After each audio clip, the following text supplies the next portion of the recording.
Hello and welcome. Today I'm going to show you how to solve this problem on horizontal projectiles. Let's look at the problem. A ball is launched horizontally at 20 meters per second from an 80-meter high cliff. Determine how long it takes for the ball to hit the ground. And also, I'll show you how to calculate for the range. That is, how far from the base of the cliff does the ball land. In this problem, of course, we are taking acceleration due to gravity to be 10 meters per second squared, and also neglect the effect of air resistance. Let's look at the solution. So to solve this problem, which is on projectile motion, we first need to understand that projectiles are objects that we give an initial velocity and then it falls freely under gravitational pull. Now, since this is kinematics in 2 dimensions, we are going to see the motion of this ball in 2 dimensions. The first dimension being the vertical direction. So this ball is going to fall vertically. So let's call that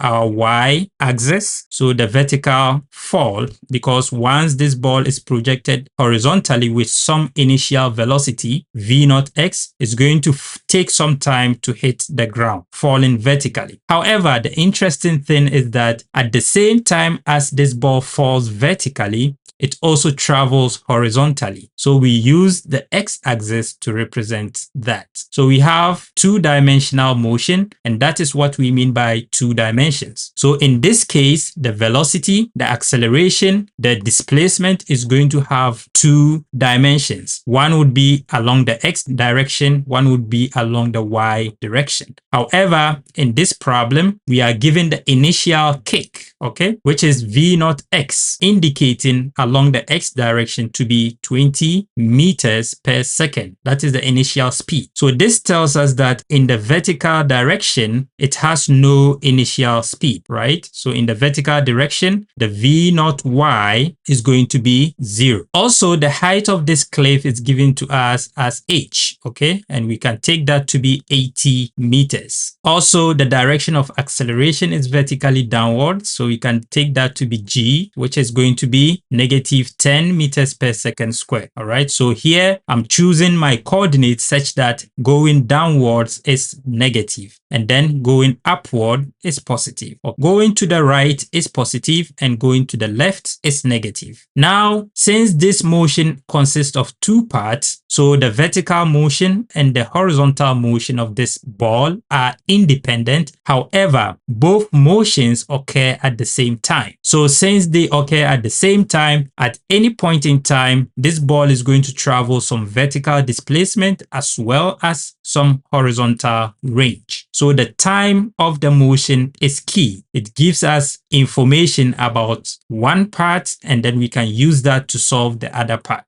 So how long is it going to take this ball to hit the ground? Even though it is launched horizontally, the vertical initial velocity is 0. So it is behaving as if we just dropped the ball. And in that case, we can use the vertical displacement equation, which is delta y is equal to 1/2 gt squared plus v0y times the time. Notice how we have to specify the velocity either vertical for v0y or horizontal for v0x, which is key to solving projectile motion problems. So in this case, since v0y is 0, it is as if we drop the ball. This term goes to 0. So we don't have to worry about this term. So the whole equation becomes delta y, that is the vertical displacement, is 1/2 and gt squared. So the time here is going to be the time it takes the ball to travel that vertical displacement.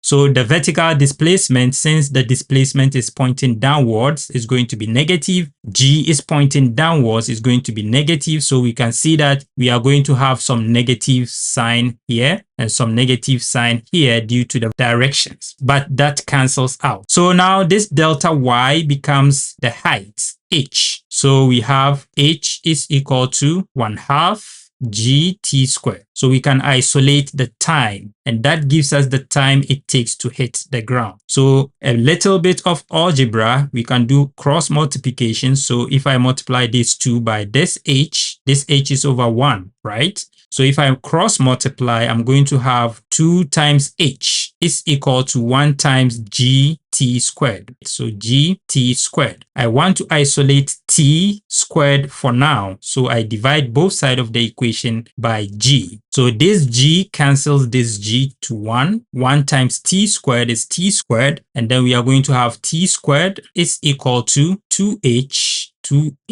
divided by g. Remember, we are looking for the time t, not t squared. So we need to take the square root of both sides of this equation to isolate t, so that we can just get t alone. So taking the square root here, and then we do same here. So this square root cancels this square, and then we are left with just t. So our equation becomes t is equal to, that is the time of fall, to be square root of 2h, meaning twice the vertical distance it falls, divided by the acceleration due to gravity. We can plug these values in. So we are going to have square root of 2 times 80, and then divided by, we are taking g to be 10, so divided by 10. You can use your calculator at this point, or as an exercise, you can see that this 0 cancels that 0. So we are left with t is equal to the square root of 2 times 8, which is 16. So the square root of 16 is 4, and then we have seconds. So the time it is going to take this ball to hit the ground is 4 seconds. I hope this is clear. If not, and if you have any questions, you can leave it in the comment section below and I'll try to explain it again. All right. So that is how long it's going to take this ball to hit the ground. Since we know how long it takes to hit the ground, it is the same amount of time it will take to travel this horizontal range. And the simplest part of the projectile motion equation to solve is the horizontal component of the motion, because there's only one equation to solve. Let's look at that. So for the horizontal range, we can find the range using this equation. The range, which is the same as delta x, the displacement along the horizontal direction, is equal to the initial horizontal speed times the time of fall. And we just found the time of fall to be 4 seconds. We know the initial horizontal speed, and that doesn't change because the initial horizontal speed of 20 meters per second remain constant throughout the motion in the horizontal direction. It doesn't change. Do you know why? Comment that in the comment section below. And if you don't know that, it is because the acceleration due to gravity, which acts vertically downwards, does not affect the motion horizontally. It only affects the motion vertically. That is why if you drop the ball, it speeds up as it falls down, because the acceleration vector is pointing in the same direction as the velocity vector. So of course it's going to speed up until it hits the ground with some final higher velocity. However, if the acceleration vector is opposite to the velocity vector, that is where we have deceleration. The object slows down. So let's find the range, which is very straightforward. So the range r is equal to v naught x. Remember, it remains constant, so 20 meters per second.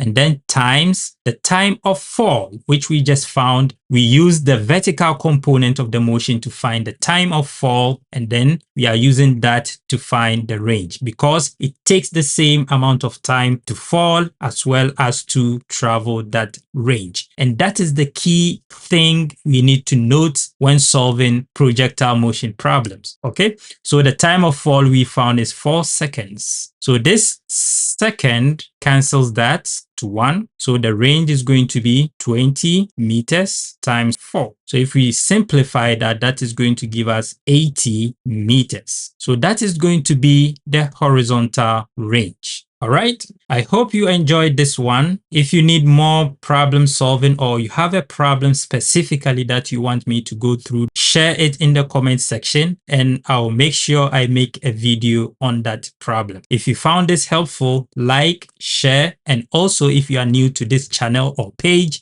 follow or subscribe for more of such videos. Until then, I'll see you in the next one. Bye bye.